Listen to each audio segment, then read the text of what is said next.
सुंदरपुर नाम के गांव में बिरजू नाम का एक गरीब किसान रहता था। उसके परिवार में उसकी पत्नी और एक बेटा था। बिरजू के पास अपनी ज़मीन नहीं थी। वो दूसरों की ज़मीन पर खेती करता। उससे जो भी आमदनी होती उसी में अपना घर का गुजारा करता।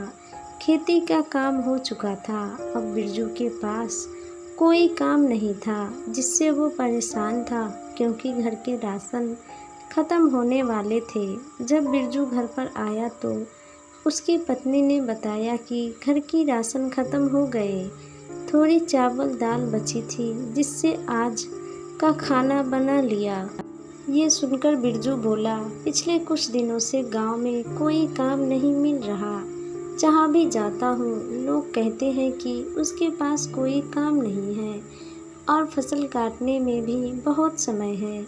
जब फसल कटाई शुरू होगी तब काम मिलेगा। मैं तो ये सोचकर परेशान हूँ कि अगर कोई काम न मिला तो सबके खाने का जुगाड़ मैं कैसे करूँगा। बिरजू की बात सुनकर उसकी पत्नी ने तसल्ली देते हुए कहा, आप चिंता मत करो, भगवान हमारी मदद करेगा। चलिए चलकर खा लीजिए। बिरजू और उसका बेटा दोनों साथ बैठकर खाने लगे। जब उन दोनों ने खाना खा लिया तो उसके दरवाजे पर एक साधु आए और बोले, कोई घर में है। साधु की आवाज़ सुनकर दोनों पति पत्नी बाहर आए। उन्हें देखकर साधु ने कहा, बेटा कुछ खाने को दे दो। बिरजू बोला, बाबा हमारे पास खुद के खाने के लिए भी ठीक से खाना नहीं हो पाता, तो हम आपको कहाँ से दें। थोड़ा सा खाना बना था, उसे भी मैंने खा लिया। अब हमारे घर में कुछ भी नहीं है। बिरजू की बात सुनकर उसकी पत्नी बोली, रुकिए बाबा, अभी मेरे हिस्से का खाना बचा हुआ है, मैं लेकर आती हूँ। ये देखकर बिरजू बोला, तुम अपने हिस्से का खाना अगर बाबा को खिला दोगी तो तुम क्या खाओगी। मैं भूखी रह जाऊंगी, पर अपने घर के आंगन से किसी साधु को भूखा नहीं जाने दे सकती, मुझे पाप लगेगा। ठीक है, जैसी तुम्हारी इच्छा। बिरजू की पत्नी ने अपने हिस्से का खाना लाकर साधु बाबा को दे दिया। साधु बाबा उस खाना को खा लिए और बोले, बेटी तुमने मेरी भूख मिटाई है, मैं तुम्हारा आभारी हूँ। एक भूखे व्यक्ति को खाना खिलाना सच में पुण्य का काम है और ये पुण्य आज तुमने कमा लिया। बेटी मेरे पास तुम्हें देने को कुछ नहीं, एक अंगूठी है जो बहुत दिनों से मेरे पास है, इसे तुम रख लो, लेकिन याद रहे अंगूठी जादुई है, इसका इस्तेमाल रात में मत करना, क्योंकि इसकी शक्ति रात को दुगुना बढ़ जाती है। धन्यवाद बाबा, हम आपकी आज्ञा का पालन करेंगे। उसके बाद बाबा वहाँ से चले गए। बिरजू और उसकी पत्नी दोनों घर के अंदर गए। बिरजू बोला, तुमने अपने हिस्से का खाना तो बाबा को खिला दिया, अब तुम क्या खाओगी। काश हमारे पास थोड़े और खाना होता तो कितना अच्छा होता। जैसे ही बिरजू ने ये कहा, अंगूठी से एक चमक उठी और बिरजू के सामने खाना आ गया। ये देखकर बिरजू अपनी पत्नी से बोला, ये तो सच में जादुई अंगूठी है, इससे हम कुछ भी खाने को मांग सकते हैं। चलो अब सब्जी पूरी मांगते हैं। बिरजू ने जैसे ही पूरी सब्जी मांगा, अंगूठी में चमक उठी और बिरजू के सामने सब्जी पूरी का प्लेट आ गया। पूरी सब्जी देखकर दोनों पति पत्नी बहुत खुश हो गए और सब मिलकर खाने लगे। आज बहुत दिनों बाद कुछ अच्छा खाने को मिला था। वो सब भर पेट भोजन किए। अगले दिन गांव में मेला लगा हुआ था। सभी मेला जाने के लिए तैयार हो गए। उसके बाद बिरजू ने अंगूठी से कुछ पैसे मांगे और उसके हाथ में पैसा आ गया। सब मेले के लिए निकल पड़े। मेले में बहुत दूर दूर के व्यापारी आए हुए थे। तरह तरह की चीज़ें बिक रही थी।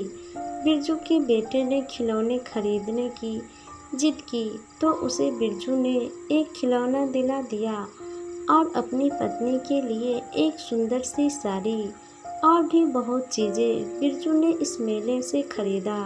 ये सब उस गांव के एक सेठ का नौकर देख रहा था।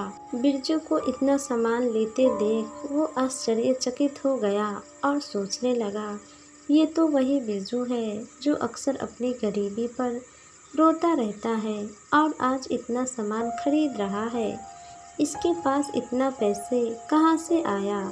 ये सोचकर वो बिरजू के पास आया और बोला, आज तो तुमने कुछ ज़्यादा ही खरीदारी कर ली। बिरजू अंगूठी की बात छुपाते हुए बोला, नहीं भाई, बस थोड़े से घर के सामान हैं। फिर वो नौकर बोला, तुम 2 दिन पहले आए थे ना सेठ जी से काम मांगने, लगता है तुम्हें कहीं पर काम मिल गया।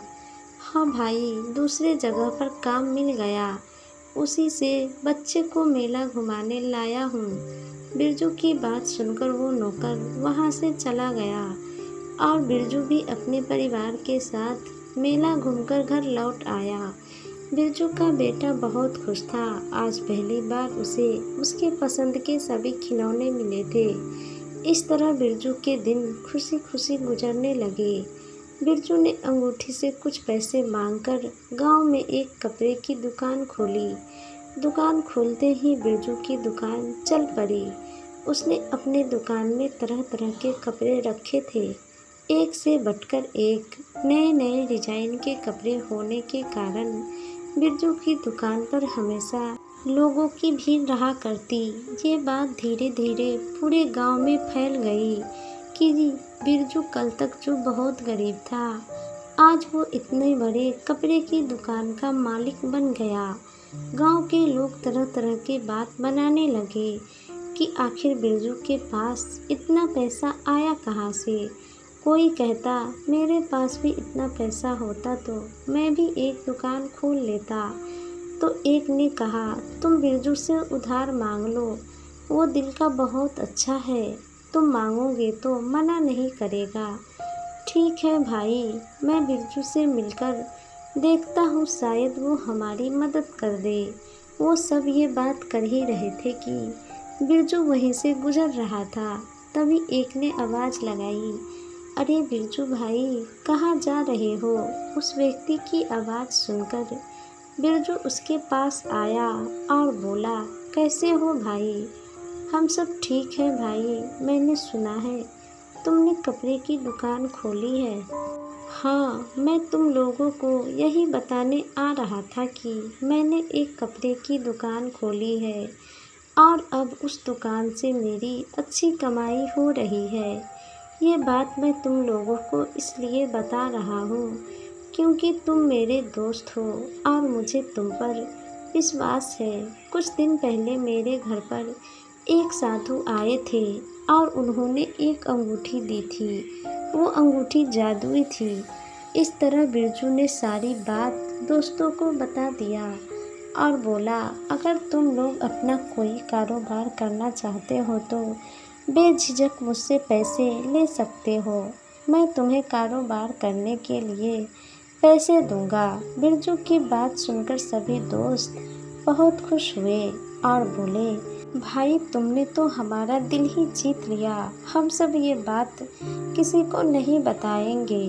सब दोस्त ने बिरजू से पैसे लेकर अपना अपना कारोबार शुरू किया। इस तरह बिरजू ने कई गांव वालों की मदद की। गांव के कई लोगों ने अपना कारोबार खोला। ये बात धीरे धीरे गांव के सेठ तक भी जा पहुंची। सेठ ने अपने नौकर को बुलाया और पूछा, मैं ये क्या सुन रहा हूँ कि गांव के गरीब बिरजू ने एक बहुत बड़ा कपड़े की दुकान खोली है। ये वही बिरजू है जो कुछ दिन पहले मेरे पास काम मांगने आया था। अचानक इसके पास इतना सारा पैसा कहाँ से आ गया? सेठ जी, मैं भी यही सोच रहा हूँ। कुछ दिनों पहले मैंने उसे मेले में देखा था। वो बहुत सामान खरीद रहा था, जैसे उसके पास अचानक से बहुत पैसा आ गया हो और उसने गांव में एक कपड़े की दुकान भी खोली है। मैंने देखा भी है, बहुत सुंदर दुकान है, तरह तरह के कपड़े हैं। क्या ज़रा पता करो कि उस गरीब बिरजू के पास इतना पैसा कहाँ से आया? आखिर कौन सी लॉटरी लगी है? उसके हाथ में जो कुछ ही दिनों में वो इतना अमीर हो गया।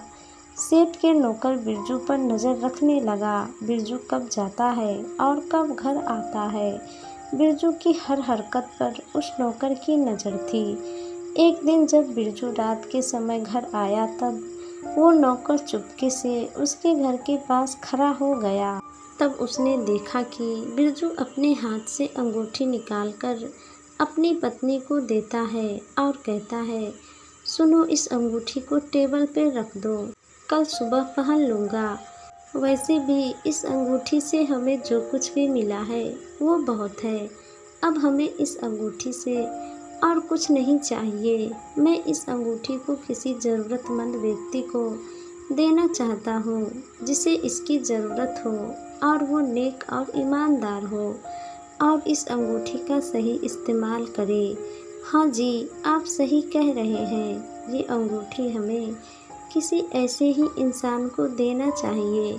सेठ के नौकर ये सारी बात सुन रहा था। वो सेठ के पास आया और सारी बात सेठ को बताया। सेठ नौकर की बात सुनकर बोला, इसका मतलब है कि वो अंगूठी एक जादुई है जिसने उसकी किस्मत बदल दी। जाओ और ये पता लगाओ कि क्या वो अंगूठी ने बिरजू को पैसे दिए हैं। अगले दिन रात के समय वो नौकर फिर बिरजू के घर गया।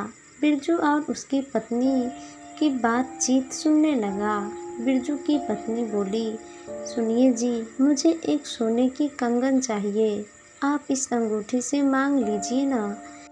पत्नी की जिद करने पर बिरजू अंगूठी से सोने की कंगन मांगता है और कंगन वहाँ आ गया। ये देखकर वो नौकर आश्चर्यचकित हो गया और ये बात अपने सेठ को बताया। नौकर की बात सुनकर सेठ को विश्वास हो गया कि वो एक जादुई अंगूठी है। सेठ उस अंगूठी को चुराना चाहता है। अगले दिन रात के समय सेठ बिरजू के घर पहुंचा। बिरजू अंगूठी निकालकर टेबल पर रखकर सो रहा था और अंगूठी तेज रोशनी की तरह चमक रही थी। सेठ अंगूठी को देखकर बहुत खुश हुआ और सोचने लगा, ये वही अंगूठी है जिसने बिरजू को अमीर बना दिया। अब मैं इसे अपने घर ले जाऊंगा और गांव में सबसे अमीर व्यक्ति बन जाऊंगा। ये सोचकर सेठ वो अंगूठी लेकर अपने घर चला गया और उसे अपने अंगुली में पहनकर उससे बहुत सारा सोने के सिक्के मांगने लगा। हे अंगूठी, मुझे इतने सोने के सिक्के दे दे कि मैं रातों रात अमीर बन जाऊं। सेठ जैसे ही ये कहता है कि उसके अंगुली पर लाल निशान बन गया और उसे बहुत तेज जलन होने लगी। सेठ दर्द से चिल्लाने लगा और उस अंगूठी को फेंककर अस्पताल की ओर भागा। अस्पताल पहुंचकर सेठ अपना हाथ डॉक्टर को दिखाया। डॉक्टर सेठ की हाथ देखकर बोला, इतना चोट कैसे लगा आपको? डॉक्टर ने सेठ की हाथ पर पट्टी कर दिया और बोला, मैंने आपकी हाथ पर पट्टी तो कर दिया, लेकिन ये जख्म बहुत गहरा है। इसे ठीक होने में कम से कम 3 महीने का समय लगेगा। 3 महीने तक आपको अपने हाथों का ख्याल रखना होगा। डॉक्टर की बात सुनकर सेठ बहुत दुखी हुआ और सोचने लगा, ये सब उस अंगूठी की वजह से हुआ है। न मैं उस अंगूठी को चुराता और न ये सब होता। अपने लालच के कारण मैंने वो अंगूठी चुराई और मेरा ये हाल हो गया। कितनी जलन हो रही है मुझे। अस्पताल से आने के बाद सेठ ने वो अंगूठी बिरजू को वापस दे दी और बोला, मैंने लालच में आकर ये अंगूठी ले लिया, पर इस अंगूठी ने मुझे अच्छा सबक सिखाया। अब मुझे इसकी ज़रूरत नहीं, और वहाँ से चला गया। सेठ के जाने के बाद बिरजू बोला, अब समय आ गया है कि इस अंगूठी को किसी ऐसे व्यक्ति को दिया जाए जिसे इसकी ज़रूरत हो। वो दोनों ये बात कर ही रहे थे कि तभी उसके दरवाजे पर एक गरीब व्यक्ति आया और बोला, कोई है, कुछ खाने को दे दो। बिरजू और उसकी पत्नी बाहर आए। बिरजू की पत्नी ने उस व्यक्ति को खाना लाकर दिया। वो बूढ़ा व्यक्ति ने खाना खा लिया, उसके बाद जाने लगा। तभी बिरजू ने उसे रोककर वो अंगूठी दे दिया और उसे अंगूठी की शक्ति के बारे में भी बताया। बूढ़ा व्यक्ति बहुत खुश हुआ और वहाँ से चला गया। थोड़ी दूर जाकर वो बूढ़ा व्यक्ति वापस साधु के रूप में आ गया। वो बूढ़ा व्यक्ति और कोई नहीं बल्कि वही साधु था जिसने बिरजू को जादुई अंगूठी दिया और वो अब अपना अंगूठी वापस लेने आया था। बिरजू का जीवन अब बदल चुका था। बिरजू ने उस अंगूठी की मदद से अपने जीवन को ही नहीं सुधारा बल्कि गांव के लोगों के जीवन को भी बेहतर बनाया।